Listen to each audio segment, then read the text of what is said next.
Biografia de Divaldo Pereira Franco. Divaldo Franco é um professor, médium, escritor, orador e filantropo brasileiro. É um dos mais consagrados oradores e médiums brasileiros, fiel mensageiro da palavra de Cristo pelas consoladoras e esperançosas lições da doutrina espírita, sendo considerado um dos maiores divulgadores da doutrina espírita. Em 1952, fundou, junto com Nilson de Souza Pereira, a instituição de caridade Mansão do Caminho, que atende diariamente cerca de 6.000 pessoas e abriga mais de 3.000, centenas delas registradas como filhos do médium. Os direitos autorais de seus mais de 250 livros psicografados, que já venderam mais de 8 milhões de exemplares, foram doados em cartório para diversas instituições filantrópicas.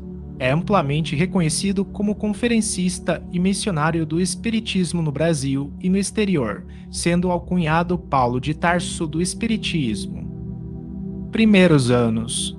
Dos idos dias do ano de 1926, um médico, em seu consultório na cidade de Feira de Santana, na Bahia, declarara a dona Ana, na ocasião de sua última gravidez, cuja criança viria a ser o médium Divaldo Franco, a seguinte frase: Dona Ana Franco, a senhora ficou grávida aos 44 anos. Não é barriga d'água, como está pensando. Se a senhora não fizer o aborto, seu filho vai nascer anormal. Dona Ana, contudo, não aceita o diagnóstico e prossegue com a gravidez daquela criança, que seria o derradeiro de 12 irmãos. Meses depois, ela constata que, diferentemente da determinação precipitada do médico, o menino era normal. E, mais tarde, surpreenderia a todos por ser paranormal. Divaldo Pereira Franco nasceu no dia 5 de maio de 1927 em Feira de Santana, na Bahia. É o caçula do casal Francisco Pereira Franco e Ana Alves Franco, que gerou outros 12 filhos, dos quais 5 faleceram antes mesmo de Divaldo nascer. Aliás, a infância do maior divulgador da doutrina espírita na atualidade, considerado embaixador do espiritismo no mundo todo, não foi das mais fáceis. Primeiros contatos com o espiritismo. Os primeiros contatos do menino Divaldo com a dimensão espiritual foram dramáticos, mas era dentro de seu próprio lar que o pequeno Divaldo enfrentava as maiores dificuldades em razão de sua forte mediunidade. Tanto seus irmãos mais velhos, que o chamavam apenas de, quanto seu pai, o recriminavam pelas visões e até lhe aplicavam surras, considerando que se tratava de algo demoníaco. Afinal, mesmo um adulto se assustaria ao descobrir que algumas pessoas que vê já desencarnaram, sem contar a discriminação que sofria em razão das visões.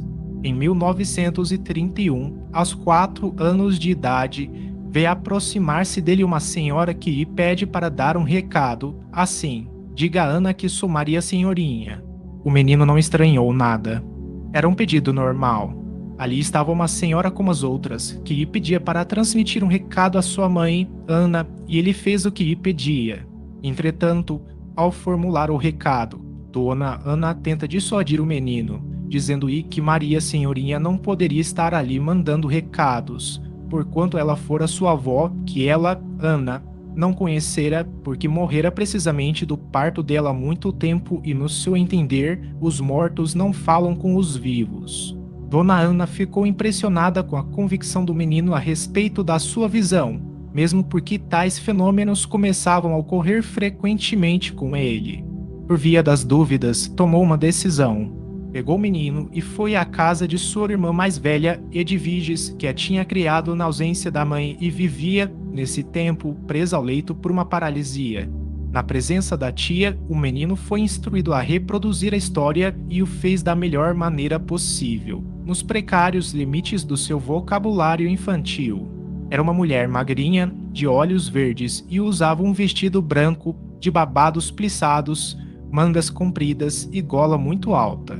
Tinha os cabelos penteados para trás, presos em coque, como se usava antigamente. Tia Edviges nem precisou falar muito, pois as lágrimas escorriam-lhe pela face. Bastou uma frase curta e emocionante. Ana, é mamãe. É mamãe, Ana. Outros acontecimentos traumáticos ainda abalariam a infância e a adolescência de Divaldo, como visões terrivelmente perturbadoras provocadas por maus espíritos que lhe tiravam o sono, especialmente a de um espírito obsessor que começou a persegui-lo quando ainda tinha cerca de 7 anos de idade. Tratava-se do espírito de um religioso que buscava a vingança por desentendimentos em uma encarnação passada, mais precisamente no século XVII, quando ambos eram religiosos franceses e, naquela época, o agora Divaldo provocou a interrupção da encarnação de seu atual perseguidor, mesmo depois de pedir perdão e mostrar-se arrependido ao saber o motivo do Máscara de Ferro, como ele chamava seu inimigo, que aparecia com o rosto coberto por uma espécie de máscara em chamas. Levaria muitos anos até que a animosidade se encerrasse. Tudo acabou graças ao bom coração de Divaldo, já adulto, que acolheu uma criança abandonada em uma lata de lixo, a qual era a reencarnação da mãe da entidade que o assombrava. Mas por muitos anos o Máscara de Ferro fez de tudo para atrapalhar a vida de Divaldo, por sorte, sem obter sucesso. Outro acontecimento traumático na vida de Divaldo foi o suicídio de sua irmã Nair, em 1939, após presumir que era traída pelo marido. Ela e Divaldo se davam muito bem, e o acontecimento entristeceu. Mas ainda porque, não muito tempo depois, começou a ver o espírito da irmã, que sofria bastante pela atitude impensada e sempre aparecia implorando ajuda. Depois de muitos anos, Nair reencarnou como filha de uma mulher bem pobre que recorreu à mansão do caminho por não ter como alimentá-la. Nessa nova passagem, com uma saúde frágil, foi acolhida pelo irmão, que cuidou dela até os 9 anos, quando desencarnou mais uma vez. Ainda quando jovem, foi abalado mais uma vez pela morte traumática de seu irmão mais velho, José, vítima de um aneurisma. No velório de José, Divaldo sentiu que suas pernas haviam sumido e acabou sofrendo com uma paralisia que o deixaria de cama por cerca de 6 meses. Nessa ocasião, fora conduzido a diversos especialistas na área da medicina, sem contudo lograr qualquer resultado satisfatório. A família aceitou que a médium Ana Ribeiro Borges, conhecida também por Dona Naná, à época bastante famosa e de passagem pela cidade, fosse ver o jovem por sugestão de Clarice, uma prima de Divaldo. A médium ajudara o menino a libertar-se daquele estado de paralisia. Dona Naná não demorou a identificar o espírito de José, que, perturbado pela morte repentina, prendia-se ao irmão. Então, com orações e toda a sua experiência, a médium conseguiu que Divaldo se levantasse e voltasse a caminhar. Mais do que isso, identificou a forte mediunidade do jovem e acabou sendo a responsável por apresentá-lo à doutrina espírita. Essa cura trouxe consolações tanto para o enfermo como para toda a família. Levado pela mãe, a conselho de Dona Naná e de um primo chamado Teobaldo, que também era médium, Divaldo pisou pela primeira vez em uma instituição kardeciana, o Centro Espírita Jesus de Nazaré, que se mantém em atividade até os dias atuais. Por influência da Dona Naná, que estreitou laços de amizade com a família de Divaldo, o jovem médium mudou-se para Salvador em 1945, começando assim uma nova etapa de sua vida que, de certo modo, ainda está em andamento.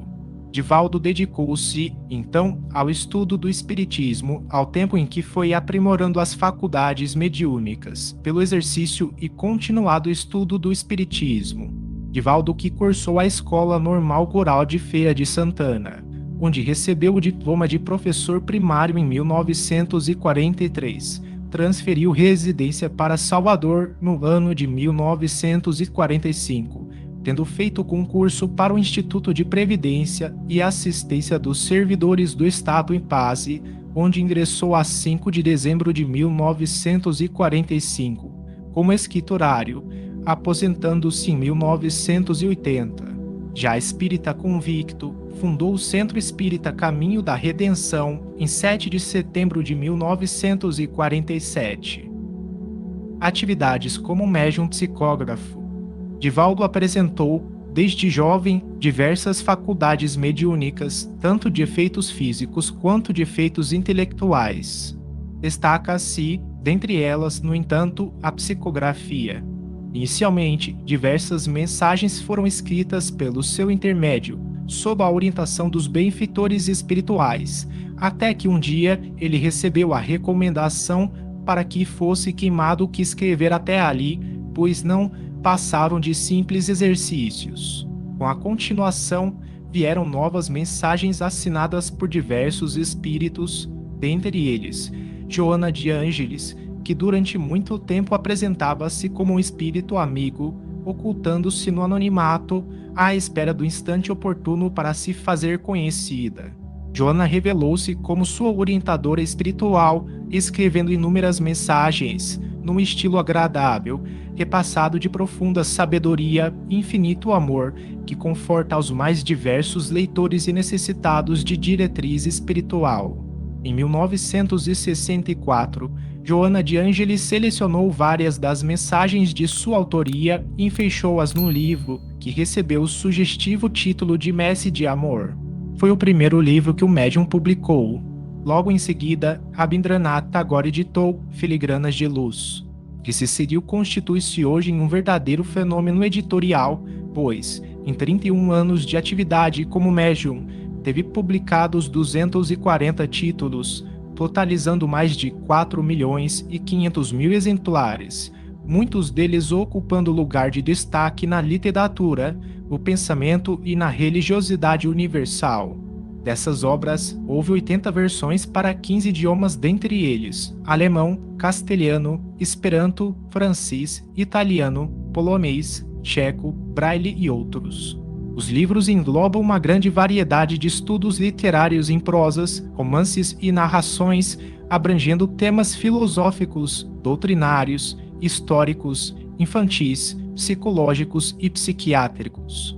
Nessas obras psicografadas, apresentam-se 211 alegados autores espirituais, além de Joana de Ângeles, entre eles Manuel Filomeno de Miranda, Victor Hugo, Amélia Rodrigues, Irinotos, Diana de Carvalho, Carlos Torres Pastorino, Bezerra de Menezes, Rabindranath Tagore, João Cleofas, Eros e Simbá.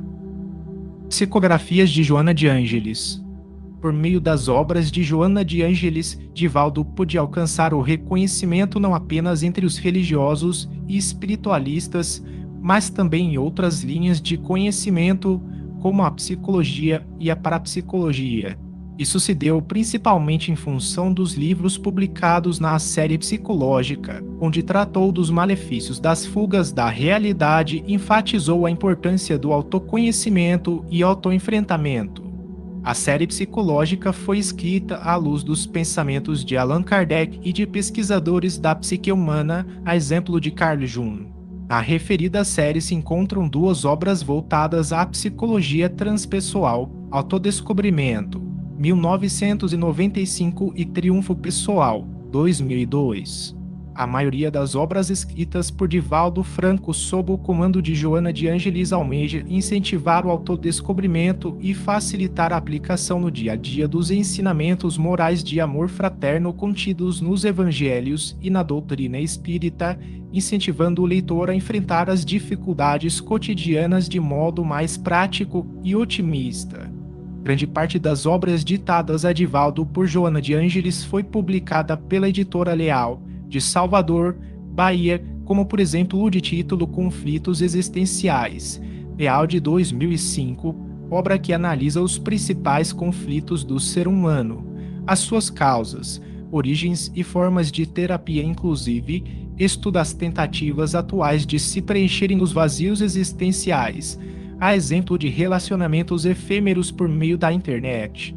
Em A Veneranda Joana de Ângeles, Salvador, Leal de 1987, escrito por Divaldo e Celeste Santos, constam biografias do médium baiano e de sua mentora espiritual Joana de Ângeles, bem como informações sobre o trabalho educacional e assistencial desenvolvido pela Mansão do Caminho, além de entrevistas com Divaldo e relatos sobre reencarnações de Joana de Ângeles. Atividades como orador. Divaldo começou a fazer palestras em 1947, difundindo a doutrina espírita e hoje apresenta uma histórica e recordista trajetória no Brasil e no exterior, sempre atraindo multidões, com sua palavra inspirada e esclarecedora acerca de diferentes temas sobre os problemas humanos e espirituais. Há vários anos, viaja em média 230 dias por ano, realizando palestras e também seminários no Brasil e no mundo. Em um levantamento preliminar, mais de 11 mil conferências proferidas no Brasil e no exterior, percorrendo mais de 62 países. América esteve em 18 países, em mais de 119 cidades, onde realizou mais de 10 mil palestras, concedeu mais de 180 entrevistas de rádio e TV para cerca de 103 emissoras, inclusive por 3 vezes na Voz da América, a maior cadeia de rádio do continente. Recebeu cerca de 50 homenagens de vários países, destacando-se o honorífico título de Doutor Honoris Causa em Humanidades, concedido pela Universidade de Concórdia em Montreal, o Canadá, em 1991. Por 3 vezes fez palestras na Organização das Nações Unidas, o Departamento de Washington, e fez conferências em mais de 12 universidades do continente. Europa. Esteve em mais de 20 países, em mais de 80 cidades, onde realizou mais de 500 palestras, concedeu mais de 50 entrevistas de rádio e TV para cerca de 40 emissoras, tendo recebido homenagens de vários países. Fez conferência em cerca de 10 universidades europeias e, por 2 vezes, na Organização das Nações Unidas, Departamento de Viena. África. Esteve em mais de 5 países, em 25 cidades, realizando 150 palestras, concedeu mais de 12 entrevistas de rádio e TV em 11 emissoras, recebeu 4 homenagens. Ásia. Esteve em mais de 5 países, em 10 cidades, realizando mais de 12 palestras.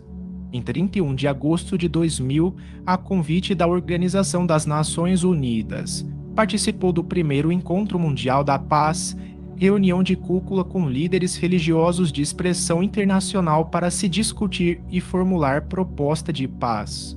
É considerado um dos maiores divulgadores do espiritismo no Brasil e no exterior.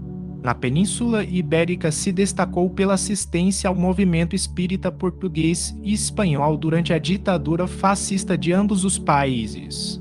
Suas palestras promovem o pacifismo, estabelecem pontos de convergência entre a doutrina espírita e a ciência, principalmente a psicologia, e incentivam a busca constante pelo autoconhecimento, ancorada em conhecimento sobre psicologia e doutrina espírita. Divaldo também pregava sobre experiências extracorpóreas durante o sono, quando o espírito viaja para outras dimensões e quando retorna, imprime nos neurônios cerebrais suas lembranças. Recentemente, 2006 e 2007, estreou no site da Mansão do Caminho o programa de entrevistas Encontro com Divaldo. Mansão do Caminho. Há 71 anos, em parceria com seu fiel amigo Nilson de Souza Pereira, nascido a 26 de outubro de 1924 e desencarnado em 21 de novembro de 2013, fundou a Mansão do Caminho, cujo trabalho de assistência social a milhares de pessoas carentes da cidade de Salvador tem conquistado a admiração e o respeito da Bahia, do Brasil e do mundo. Divaldo já educou mais de 600 filhos, hoje emancipados, a maioria com família constituída e a própria profissão, como professores, magistério, contadores, administradores, psicólogos, médicos, entre outros. Divaldo possui ainda mais de 200 netos e bisnetos. Na década de 60 iniciou a construção de escolas, oficinas profissionalizantes e de atendimento médico. Hoje a Mansão do Caminho é um admirável complexo filantrópico que atende a 3.000 crianças e jovens carentes, na rua Jaime Vieira Lima, 104, Pau da Lima, um dos bairros periféricos mais carentes de Salvador, Bahia. Tem 83 mil metros quadrados e 43 edificações. A obra é basicamente mantida com a venda de livros mediúnicos, fitas e DVDs gravados nas palestras. Aos 96 anos de idade e 76 anos de oratória espírita, Divaldo atinge surpreendente e exemplar performance com mais de 20 mil conferências e seminários em 71 países, em muitos deles, por várias vezes, dos 5 continentes. Denominado Semeador de Estrelas e, segundo Chico Xavier, tendo uma estrela na boca, suas conferências têm atraído numeroso público, que se emociona com os comentários, narrativas e ensinamentos transmitidos, os quais promovem o autoconhecimento e anunciam o alvorecer de uma nova era. Divaldo Franco tem sido também o pregador da paz em contato com o povo simples e humilde que vai ouvir a sua palavra nas praças públicas, conclamando todos ao combate à violência a partir da autopacificação. O Centro Espírita Caminho da Redenção administra, dentre outros, os seguintes órgãos assistenciais: Mansão do Caminho, semi-internato para crianças e jovens carentes, fundado em 15 de agosto de 1952. A Manjedoura, creche para crianças carentes de 2 meses a 3 anos de idade. Escola Jesus Cristo, ensino fundamental, fundada em março de 1950. Escola Allan Kardec, ensino fundamental, fundada em 1965. Escola de Informática. Escola de Educação Infantil Alvorada Nova, fundada em fevereiro de 1971 com o nome de Esperança. Escola de Evangelização Nise Moacir, Evangelização Espírita para Público Infantil.